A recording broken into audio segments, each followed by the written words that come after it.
CIST, une affaire qui fait couler beaucoup d'encre.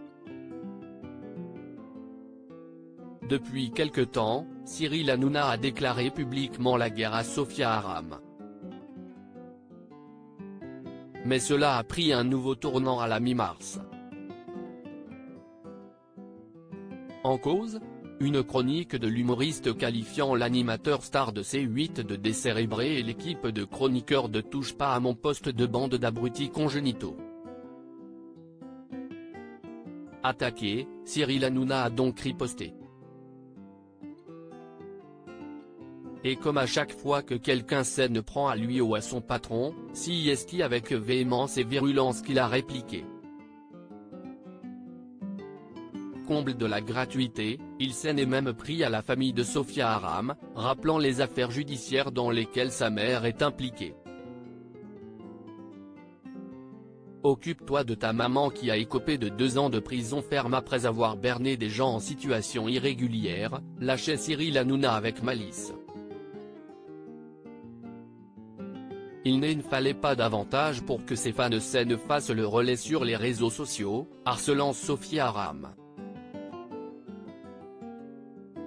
Lundi dernier, en sortant de ce studio, je m'attendais au pire, et bah, je n'ai pas été déçu, a-t-elle confié au micro de France Inter ce lundi 20 mars.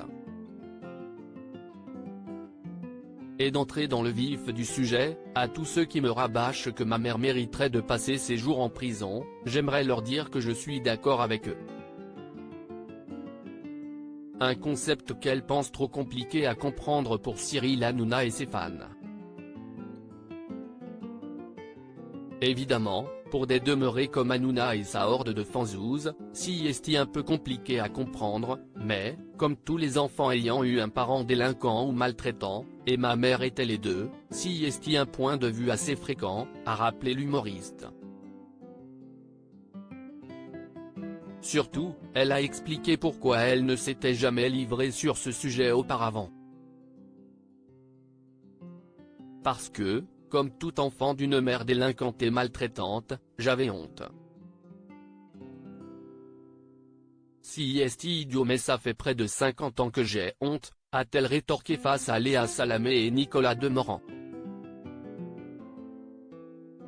Et de renchérir, CIST pourquoi, la semaine dernière quand Cyril Hanouna et sa bande de dégénérés consanguins ont tenté de me faire taire et de m'humilier en me faisant porter les condamnations de ma génitrice, j'ai fait ce qu'ils ne font jamais, j'ai réfléchi.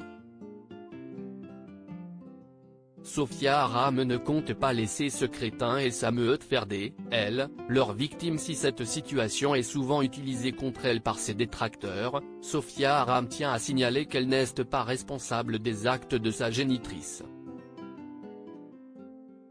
Elle a donc décidé de se débarrasser de cette culpabilité. Ça fait 12 ans qu'après chaque chronique sur l'extrême droite, l'extrême gauche, les antivax, les gilets jaunes, les complotistes, les fans de Morandini, de Raoult, de Zemmour ou d'Hanouna, on me remet le nez dans cette culpabilité. Et ça fait 12 ans que je me tais. Mais voilà, maintenant CIST fini, a-t-elle poursuivi, avant de conclure, si je n'aille jamais laissé ma mère faire de moi une victime, ce n'est pas pour laisser ce crétin et sa meute faire de moi leur victime, parce qu'au fond de moi, je sais que maintenant je n'ai plus honte. Une chronique applaudie par ses collègues présents dans le studio, ainsi que par de nombreuses personnalités du petit écran sur les réseaux sociaux. Reste à savoir si Cyril Hanouna arrêtera une bonne fois pour tout ce genre de méthodes mafieuses.